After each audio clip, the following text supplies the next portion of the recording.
Those young kids you have on that football team right now, I look at as a couple three-headed monsters, especially offensively at the running back position and at the wide receiver position, led by Morgan at the quarterback. Talk to us about the offensive production and what those three-headed monsters have meant to your football team. Well, it's been balance.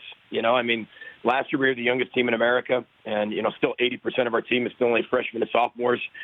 They're working really hard. And when you have a good ground game in the Big Ten, I think you can have some success. When you look at Wisconsin right now, that's all. They are running the ball, and they're having a ton of success and ranked really high and have consistency. But in the Big Ten, I think it's all about balance. And not only that, I think you have to have, as Coach Mason at the University of Minnesota said a long time ago, that you need to have a pair and a spare in the Big Ten to have success. And we feel like we have three guys that are all equally as talented, just do things differently. With Mohamed Ibrahim, Rodney Smith, and Shannon Brooks. We have some young guys behind them that are very good, too. We don't have a senior up front on our offensive line. We're still really young there, but we've added some size. We've got guys playing at a very young age, but they're playing really well congruently, playing well together. And then our tight ends are doing really well. And then to help the run game, our pass game, we have three wideouts that I think can hurt anybody in the country that we play. And our quarterback is just a winner. He just finds ways to win. He's a great leader. And when you kind of have that formula, it all works somehow, some way, as long as you keep changing your best. Yeah, talk about the explosive nature of the last three games, because the first three against what people would consider underwhelming opponents, but very good teams in Fresno State on the road, then to come out in Big Ten play and just kind of explode at Purdue, beat an Illinois team like crazy, and then to take on a team at home in Nebraska who everybody thought was going to be much better than they were, but for you guys to show up in a defensive fashion, I think says a lot about what you have ahead of you, in particular those final four games. Well, yeah, we just want to be better today than we were yesterday. I know it's cliche and it's coach speak, but it's true. And that's all that we continue to focus on. Just one game championship seasons every single week. Our non-conference, combined record last year was 32-8.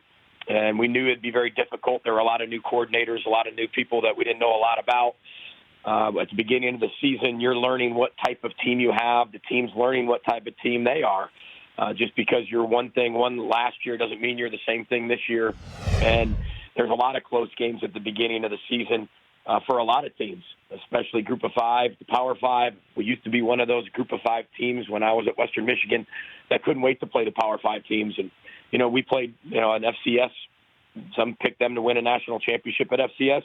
And then we played Georgia Southern as well, which runs a triple option, which takes a lot of your detail away from your own defense. You got to implement a triple option type defense. And then Fresno State, who ended the season last year in the top 15. So, we had a tough non-conference schedule, which I know a lot of people don't give it credit for, but they're very, very talented and beat a lot of Power 5 teams in the past. And then we opened up with Big Ten play, and we're just getting better in terms of the small things, the details, the fundamentals, and looking to be 1-0 every single week, and our players have stuck to it. Yeah, they certainly have. You're listening to head coach for the Minnesota Golden Gophers, PJ Fleck. I'm Ryan Leaf, filling in for Rich Eisen here on the Rich Eisen Show.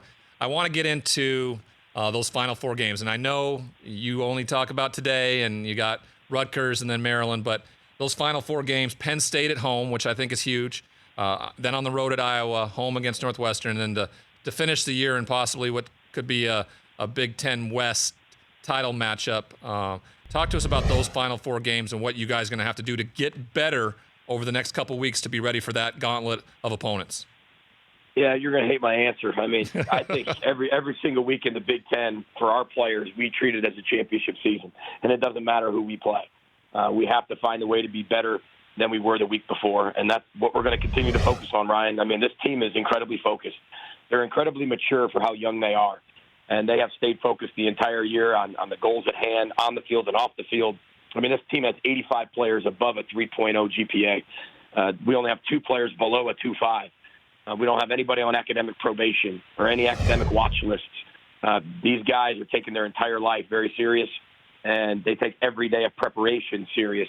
And we know that we have 6 weeks left of the season, but nothing's more important than the game that we're going to play this week. For more of The Rich Eisen Show, tune to Audience Channel 239 on DirecTV for free on BR Live or download The Rich Eisen Show app.